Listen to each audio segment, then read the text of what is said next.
the idea of abundance in this sense is that apple tree doesn't just grow one apple if it's well maintained, and a hawthorn tree definitely doesn't just have one flower. If you look up a picture, it's just the entire tree of a hawthorn just looks white because it's just covered in flowers, and an apple tree just has dozens of apples for you to pick from. So I think the abundance that the universe is bringing us right now is going to be this flowering fruit of this process we're going through. We're about to enter this 1-1 evolution, and all the spiritual aspects of life are just going to be brought forward. And this is where I say I don't know completely what it's going to bring forward, but it's like the number 1-1 and the angels and everything is all promising that it's going to be good things. And as I said, I think everyone for a long time has felt this this spiritual brewing where the spiritual community has been overtaking the world as compared to years ago, and now we're going to start all kind of being forced into breaking away from these old, outdated patterns of society and structure, and we're guaranteed the abundance of whatever spiritual aspect or this stepping into this 1-1 phase is going to offer to us. Community was a big one, and I actually was going to say this in the beginning when I was talking about the state of the world right now, is I'm sure everyone has noticed how much community has been coming up, even though people are forced to be alone in their homes. And I hope this will, or not even hope, I know this will carry out when this is all done. I think we're being forced to get creative now that we're being isolated and alone, and we have all this technology that hasn't been used for that too much good. Not everyone has been using it for good, I'll say it that way. And now we're being forced to get creative with it because we have so much time alone. It's like, okay, if you guys can't it's almost like kind of God or the universe or creation or the earth saying to us like, okay, I've given you guys so much freedom. You're allowed to go out every day, meet new people. Oh, there's a big dog. Hello. Hi. That's okay.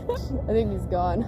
It's our happy place. Oh my gosh, I love that. That was the best day ever. I just got the cutest dog to run by me and it has a stick. Okay, so right, what I was saying, before we had like so much freedom, we could meet people, we could do whatever we want, and we still felt stuck. Like we still found a way to not really build community. And I think this is being like, okay, everyone, we're gonna strip away your income, your jobs, your freedom, and you're gonna sit alone in this house, but you have technology that is connecting you throughout the world. How are you going to change the way you're using it? Or some people were already using it for good, but how are you going to form community during this time? And honestly, I'm sure other people can agree. I've seen more community during this time of isolation and lack of freedom than I have in my entire life. Honestly, I've seen artistic communities connecting you to artists, or I'm sure people have seen on Instagram, they reply to my story and I'll post my favorite picture of you. We're messing with the algorithm of life, these restrictions we have to seeing posts that we don't always get to see, and we start to see the good in everybody's, in the potential that people have within these online accounts that we have. And we also see the support of small businesses, people taking the time to reach out to each other, call each other. I have literally actually expanded my following during this time because so many people are building chats or stories, connecting so many different people together. I've literally met new people during this time. I've met other spiritual people, other small businesses, and to me, this is basically putting us through the rough so that we come through on the other side into this new world, basically being like, I hope you learned your lesson. Like I kind of stuck you in your grounded corner to, if you were a kid, be like, you're grounded, go in your room, think about what you did. And we start learning to adapt and bring that into our new life, that in this new shift of the universe that we're going to go into. The other words were pretty important, but nothing huge sticking out to me. Prophecy, psychic, summer, laughter. I think the only thing that was coming through for me for there wasn't a lot coming through for me for those words yet. Laughter, I can just picture us kind of laughing at this old way of life we've had and really shifting in this new one and adapting. I feel obviously, like I said, with spiritual awakening or adapting to anything, it's not a fun process. It's not like you're enjoying going through the gutter to get through the other side stronger, but that's literally what it's going to be. So let's get to it. The moon vine initiates the 10th lugnation in the celebration of the Lammas, which honors the first fruits of the harvest. Here, all the vines and brambles are honored, including the blackberry. What is important now is the gratitude for the outcome of fertility and for the cornucopia. I feel like I'm just going to skip over that word. I'm human. I don't know all these fancy words, but of fruits created through the cooperation of the sun, the flora, the elements, and the cooperation of the earth mother.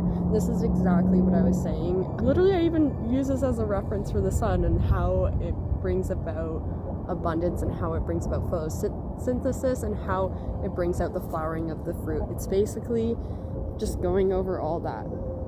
I'm just going to see what downloads I get. This is now our time to be quiet and really be grateful for the flowering the fruit that is about to come. Obviously, there's a lot of, we don't need any more of the negative news that's going on. We're well aware of that, but it's now to start, we're shining a light so much on, this could sound ironic, shining a light so much on the shadow parts of what's going on, but we need to start seeing the sun parts of it and how that brings about the flowering and the fruit, the fruition and the abundance that's going to come with that, and the shift and the energy that's behind this virus. If you can, I'm not even going to get into an energy talk. We all know energy exists in the world. We see how it goes from the sun into the earth and brings about flowers and plants, and how we step outside and we feel better energetically. The difference between staying inside on a rainy day all day versus going outside and playing in the sunlight is something you can't ignore. Celebration is encouraged. The sun at its fullest power is celebrated. You can't deny this. I didn't know this card very well, but this always assures me when I get stuff right, I guess. Celebration is encouraged, I think, during this time. I think we should all get more fun and play around. I don't know if you're living with someone or if you're living alone. Throw some good music on, dance around, just like have some fun on your own, and really honor the fact that this is your time to rest. Like, this is a time to rejuvenate. It's kind of like I feel like for a long time, so the earth obviously operates in seasons. We have summer, spring, fall, and winter, and all these seasons are associated with a time in the cycle of our lives. So winter is all about resting, while summer is all about this abundance we have, because spring brings about the budding and the summer brings about the harvest. And this makes sense with this card. It's all about how in winter we're supposed to be picking these seeds to plant, and we plant them. In spring we start seeing them bud. In summer, which is associated with this card, is when we see those flowers come to life. And that's, let's use the hawthorn tree for example. Those flowers, at least kind of where in the area that I am, start coming about in the spring to the summer, and that's very much associated with this card. What was I going to say? Celebrating the fact that of all our hard work. So I feel like for a long time we haven't really learned how to rest. Even if it was winter, we'd be constantly on the go, constantly working, and really not relaxing. This is our time to really get back to our roots and basically, like I said, force everyone into this intense spiritual awakening that I feel like the world as a collective is starting to go into. Sun at its fullest power is celebrated. This is a time for song, dance, and storytelling. Okay, I literally just said that. Have some fun. Get into it. I can't make this up. Prophesying and consulting an oracle is encouraged now. Well, it's good we're doing this. We enjoy our abundance. The Om for this tree is moon and the letter M. When you get vine in a reading, you're promised abundance and fulfillment. Your harvest of what you've worked so hard to create. You can expect full results and tangible manifestation. 2 things I want to say about this before I lose it. Okay. Harvest you've worked so hard to create. I think this all ties together, and it's really hard when I do a reading because I'm reading and then I'm getting downloads and then I have to try and communicate them. And when I get downloads, it's not like words just pop in my head. It's like knowledge gets popped in my head and then I have to communicate it into words. So let's see how I do with this. You harvest what you've worked so hard to create. As I was just saying that we're forced to go in this winter season and cycle, and how winter is the time to pick your seeds, and not to plant them, to pick the seeds that you want to plant come the spring, and then spring is when things start budding, and then summer is when you see those things come to fruition. Yeah, it's forcing everyone to go into winter to pick the seeds that they really want to plant in their life, forcing us to manifest things. Like, for example, if during this time you start saying to yourself, wow, I've been so stressed, I can actually relax now, I've really got into doing art inside, this is my passion, this is my dream. That's a seed that you can plant into your life, so that when we all go back into the world, we're all going to be more aligned with our soul purpose and bring that out into the world. And that's how manifestation works, is we have an idea, we have a creative urge, we take that seed, we plant it, and depending on how much sunlight and water and nutrients we provide for it, is going to be how it grows. If you stop trying or stop giving something your energy or your effort, guess what? It's not going to come to fruition. And things have a way of working out when you give your full and attentive energy to something. Once you decide that you've failed or that something hasn't worked out for you, is when that opportunity ends. And when you said to this flower you're growing inside your house, and you said, I'm just going to stop giving it attention and water and energy and sunlight, and I can't, I failed at making this flower the biggest flower it can be. Well, guess what? It's going to die. It's not going to get any bigger. But if you keep being patient with it, you're going to watch this flower grow to be the biggest flower and best flower you could ever possibly give to the world. And I think we should start seeing our creative pursuits, or just the things we go for in life, as this process of picking the seeds that we want to sow, not rushing into it, not being like, oh, this looks like a cool seed, planting in them, giving it some attention and nutrients, and being like, never mind, I don't actually want to do that. And you keep wasting your time and energy doing those things.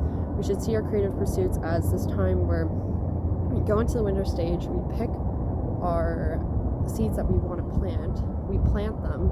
And if you treat your projects or your creative pursuits or your life purpose as this flower, do you have any expectations for this flower? If you planted a tulip and I was just like, yeah, this is a tulip, that's a bad example, but let's just say I was like, yeah, here's this tulip, plant it. You're gonna have some expectation of what it's gonna turn out like, but at the end of the day, you don't really know. If you really look at two tulips, they're not the same. Just like if you look at a bunch of common wildflowers, they're not all going to be the same.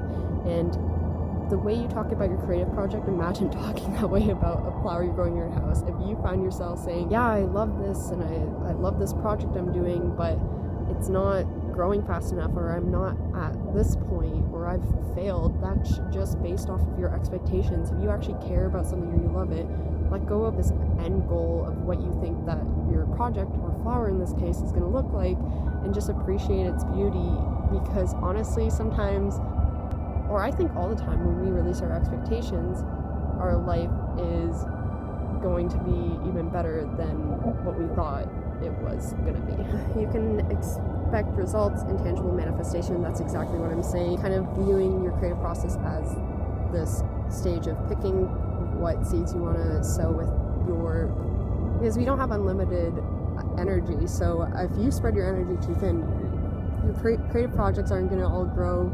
Let's just imagine you have, I think I did this in a reading the other day. Let's say you have this much water to plant some stuff that you want to plant. You're not going to just plant like 100 different seeds, because not all of them are going to grow into like full plants. I'm not able to communicate well today. But if you choose to grow like 1 or 2 plants with that water, it's going to most likely grow out to be a full flower. We need to start seeing our energy and our time as water in this case, and talk about our creative pursuits as we would about a flower. We wouldn't say, oh, like, I've failed at growing this flower, even though it's a perfect flower up to this point. I solely believe that if we release our expectations, things, our life, exceed our expectations, because it's just something that we couldn't even imagine, and works out even better than what we thought it could. I got thrown off because of the recording stopping, so sorry about that.